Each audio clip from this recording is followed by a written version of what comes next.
My name is Patsy Baker Blackshear. I'm the president of the Kunta Kinte-Alex Haley Foundation. When the memorial was created, I did not have that role. I was the wife of Leonard Blackshear. And Leonard A. Blackshear was the person who led the effort to create the memorial.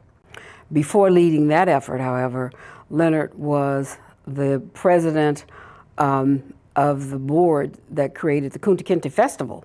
And then he was the president of the board that created Kunta Kinte-Alex Haley Foundation. Alex Haley actually came to the festival when it first operated. He would come to the festival, and Leonard and Alex became fairly close. We actually met Alex after the book Roots was created, and there was an excerpt from the book Roots in the Reader's Digest magazine. Phoebe Jacobs, who helped him with his research at Maryland Archives, had a reception for Alex at her home. And so we met him, and I was all excited because here's the author of Roots. Leonard and he became friends. So the festival began, and Alex would come, and then after Alex's death, the foundation was created. The foundation's focus was on creating that permanent effort that promoting and supporting the story that Alex presented in his book Roots, the story that we all have family roots, the story that African Americans came from kings and queens, and we have a heritage that's worth sharing, a heritage that's worth knowing about. When the memorial was created, the dream was community. The dream was unity. The dream was shared values. And I felt that through Alex's memorial, those ideas could be perpetuated. Having a memorial that had a man of his stature sharing stories with young people focused on the importance of history. It was focused on the importance of shared values. And it was focused on the importance of knowing that we all have family history and family stories to tell. So my dream, my expectation was that shared values could be promoted through that memorial, that shared stories could pass from generations, and that Alex, through his story in Roots and Kunta Kinte, would be the perfect vehicle for doing that. My name is Kinte-Haley, and I'm a nephew of Alex Haley. I am the son of Julius Haley, who was his youngest brother. I work at the Maryland State Archives, and that's what I did back in 1999. I believe that I was there as a representative of the family for my uncle George and my father. They felt that it would be very, very good and right that a member of the family is there to give insight during the process of getting this memorial created. It was a very long and very involved and very collaborative effort. At the time, I was working with Janet Owens, who was the county executive, and I was her intergovernmental officer. And my role really was to see to it, after meeting with Leonard, that we've got the resources necessary to build the Kunta Kinte-Alex Haley Memorial. Leonard Blackshear and I would have long philosophical discussions. Leonard was the person that told me that he had an opportunity to meet Malcolm X. Malcolm X was a hero of mine. And so we would spend hours talking about the importance of African Americans understanding their roots. It was an easy sell for me with Leonard because Leonard was passionate with the idea that we needed a memorial to remind people whence we've come from, who we were, what we had accomplished. You have to remember this was in the context of us having already created what was called the Kunta Kinte Memorial Plaque, which Alex Haley came to Annapolis to visit in 1981 when it was first unveiled. When the Alex Haley Kunta Kinte Memorial was unveiled in 1999, one would have to have been there to appreciate what I'm about to say. Where the governor, who had come to this event. We had United States senators who had come. We've had, of course, the mayor and the county executive that was present. But I guess for me, the most significant thing was the number of black people. For as far as the eye could see, there were black people in downtown Annapolis. And we knew it was a special moment because these folks had come to see Alex Haley, who at that time, of course, had become popular, having written the autobiography of Malcolm X, the miniseries Roots, and this was the first memorial of its kind to be on the city dock. We knew this was a special moment in history. And that was evident by the press coverage you got that day and just the number of people who showed up. Even to this very day, I've run into people who took photographs of that special moment, and they're so proud to be able to show their children, their grandchildren, these photographs. Some of them of Alex Haley. John Amos was there. John Amos, the late John Amos, the actor, he was there. I'll never forget the number of people who just wanted the opportunity to get his autograph, and how down to earth he, John Amos. Who am I? I'm Gary Schwerzler. I'm an architect. I'm one of the founding members of the Kinte-Alex Haley Foundation, and I am extremely proud of that. Probably the best thing that I've ever done is to work on the design for the Kinte-Alex Haley Memorial. It was with Leonard Blackshear, a very dear friend, very dedicated man. Let me tell you, it was not easy getting the memorial past the Historic Preservation Commission. And one of my fond memories was during the commission meeting, Leonard was sitting beside me, and the commission was split. And Leonard said, you know, maybe we should postpone this. And I said, no, let me talk to him. And I told him, well, you know, either you're for this or you're against this. And lo and behold, they took a vote and the majority ruled and the memorial was approved. That was really the first step. What I was trying to accomplish in the design was to put forth Alex's wish that it didn't matter where your ancestors came from, that in America, you could rise above whatever level your ancestors began. And that was the dream.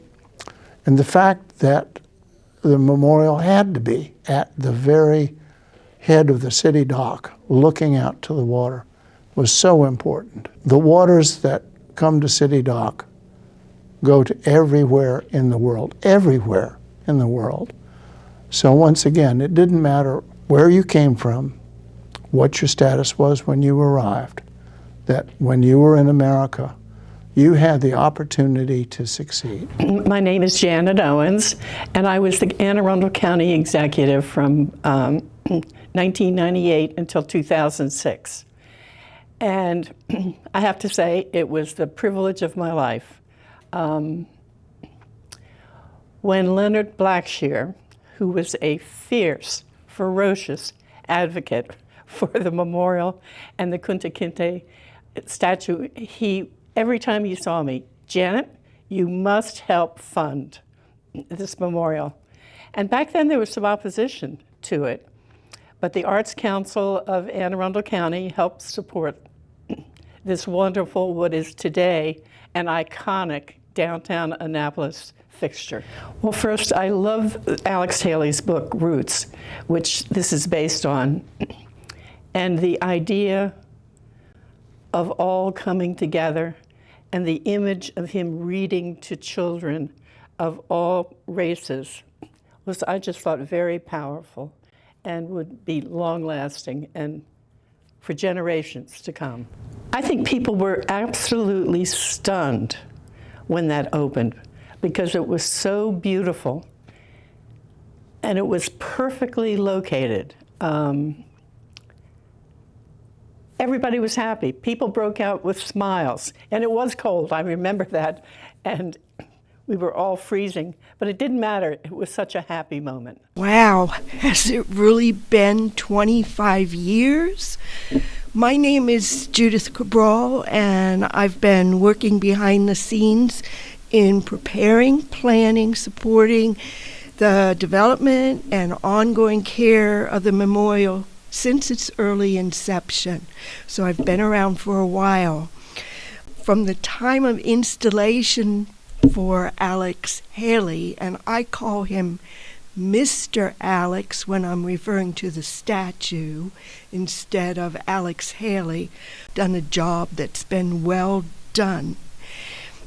He's listened to visitors share their own stories without judgment and prejudice. He's reminded them that they all have family memories to share, and more importantly, taught us to recognize and respect the ancestry of people who were brought to this land in brutal and hateful conditions against their wills. Visitors now sit next to him, and they've shared their personal conversations with him. They touched him and were in awe of him.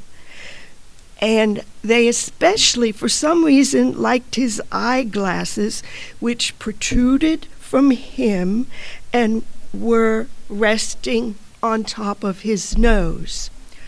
So much so that his bronze eyeglasses wore out over time and had to be replaced with new steel ones. So today, when you see him, you will be seeing Mr. Alex proudly wearing his contact lenses. Mr. Alex has also, over the years, had a few battles with the weather.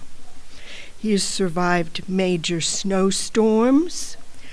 He's almost drowning in Isabel floodwaters. When the blizzard arrived, people made sure he had a warm scarf to wear around his neck. When the floodwaters arrived, people provided him with a life jacket.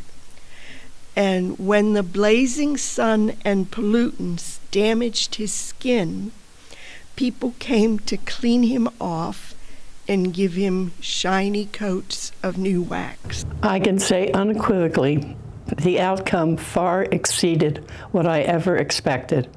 No matter what the season of the year is, if you go down to City Dock, you will see parents and children looking at Haley reading. You will see people walking along the memorial wall. I think if Leonard Blackshear were here today, he would say his life's ambition was met. I think the expectations that Leonard had of having an interactive memorial, one where youngsters would be sitting in Alex's lap, shaking his hand, actually posing with the three young statue groupings that are there. You saw that being realized. You see a memorial where people don't feel they have to stand back and look at it. They feel that they have to get up close and be a part of it. When you look at Alex's hand, you can see the patina that's worn from people shaking his hand. And you see people coming there and they take pictures, and you see people having reunions, and they start off at the statue grouping, or they'll say, we'll meet at the statue grouping. What's the profound effect? Only that I hope many people can enjoy that experience, and that it's a very positive experience showing that there are possibilities beyond all of the horrible things that go on in the world. One of the things that I think that we need to maximize this particular memorial for educational purposes more than we do. There is no memorial in Anne Arundel County, none, that has the kind of interaction as this memorial. I go by all the time, people taking photographs. It's one of those memorials that people want to be part of. What I believe is missing and continues to be missed of using this memorial to teach, to educate, and to inform people of its great potential is we have all these institutions of higher education. St. John's College does not on a regular basis take field trips to this memorial. The same is true of Anne Arundel Community College, same as United States Naval Academy, and the same is true of the Anne Arundel County Public Schools. There's no reason why field trips from these institutions should not be there. It's more than Alex Haley reading to a group of youngsters that this memorial symbolizes. It's telling a story, a history. And what I'm hopeful is that in the time, those institutions will understand the value of using this memorial to teach, to educate, and to inform people of its great potential. So expectations have more than been realized, they have been exceeded by what the memorial has brought to people, what it has brought to the city, what it has brought to the county and the state. I would say that my vision or my imagination of what this memorial would be, highest achievement level, has been achieved and has probably been exceeded because not only is it annually listed as one of the top attractions of any type for tourists in Maryland, and certainly in the city of Annapolis, and certainly as an African-American oriented statue or memorial. So in that sense, I feel like it has matched the ultimate highest expectations of Leonard Blackshear, whose baby this really was. And I think of all those of us who were also involved, including my family, I think they were all probably, to some level, again, amazed, surprised, fascinated, but also incredibly sincerely proud because of what it represents. I mean, arguably, I think it is probably one of the most representative of African American social justice memorials in the country. Certainly in Maryland, without a doubt in Maryland. And I think when anyone comes here, if they're giving a tour of African American history, they have to include the Alex Haley Memorial as one of the spots on their destination. Thank you to all of you who took time to be interviewed, who took time to share your reflections, your experience, your expectations for this memorial. Kinte-Haley, Judy Cabral, Carl Snowden, Janet Owens, Gary Swirchler. We thank you all for being a part of this effort.